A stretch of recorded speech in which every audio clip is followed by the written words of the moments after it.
Hello friends, welcome to my channel. तो दोस्तों, 2 दिन पहले ही मैंने अपने वीडियो में बताया था कि अमेरिका को कभी भी अपना मित्र देश समझने की भूल मत करना, और हुआ भी कुछ ऐसा ही।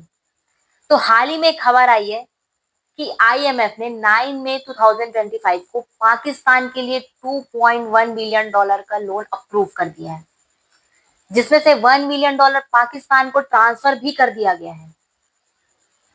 आईएमएफ यानी इंटरनेशनल मॉनेटरी फंड ने इसके अलावा $1.4 बिलियन की राशि आरएसएफ के तहत पाकिस्तान के लिए अप्रूव कर दी है, जिससे कि पाकिस्तान बाढ़ और सूखे की स्थिति में अपनी इकोनॉमी को स्टेबल कर सके।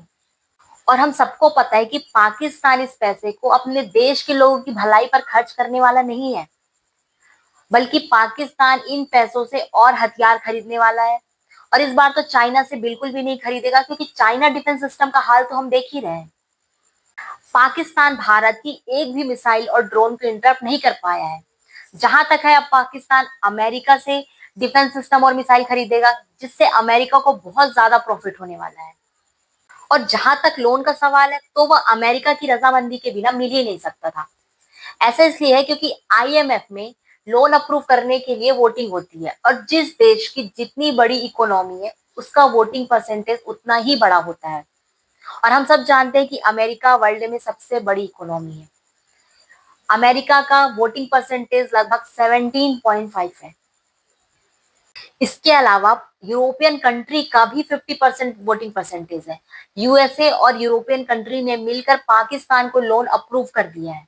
दोगला है अमेरिका। एक तरफ तो वह भारत का हितैषी बनता है, और दूसरी तरफ वह पाकिस्तान को पैसे दिलवा रहा है, जिससे बाद में पाकिस्तान इन्हीं पैसों से अमेरिका से हथियार खरीदेगा।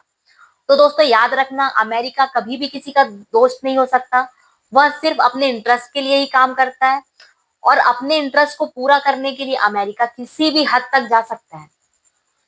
तो दोस्तों, आपको बता दें कि लोन मिलते ही पाकिस्तान ने बैलिस्टिक मिसाइल से इंडिया पर अटैक करना चालू कर दिया था, जिसमें से एक बैलिस्टिक मिसाइल दिल्ली को टारगेट कर रही थी, जिसे हमारे डिफेंस सिस्टम ने हरियाणा में ही उसे न्यूट्रलाइज कर दिया।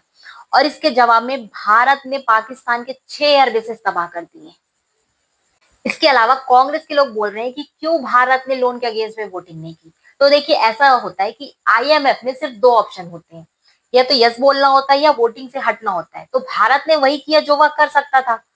भारत वोटिंग से हट गया। कांग्रेस और सभी पार्टीज को अब भारत सरकार के साथ खड़े रहना चाहिए, और यह वह टाइम नहीं है कि हम एक दूसरे पर उंगली उठाएं।